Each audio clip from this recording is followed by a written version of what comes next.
kumetokea msukosuko hapa katikati baada ya kuwa tumemaliza uchaguzi.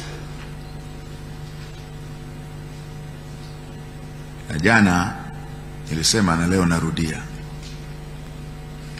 msukosuko huo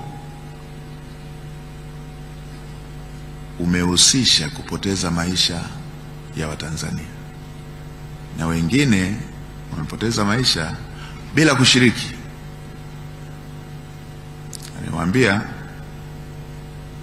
mimi kwenye imani yangu, kumwaga damu ya mtu mmoja asiye na hatia sio baraka katika ardhi husika. Kwa tunatoa pole kwa familia zote ambazo zimekutana na madhira hayo. Tunapokutana kama hivi,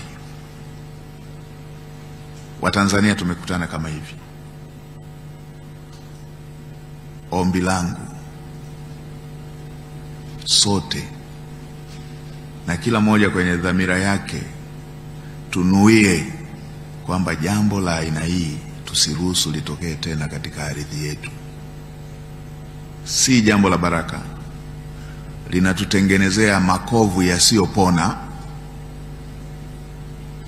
linatupa gharama. Na kwa kuwa limetokea, kila mtu amekuwa akilisemea. Mimi ni waombe Watanzania tuungane na Mheshimiwa Rais, ameunda tume, tupate uhalisia wa jambo hili. Watu wasilirahisishe, si jambo rahisi hili, si jambo la kawaida, wasilirahisishe.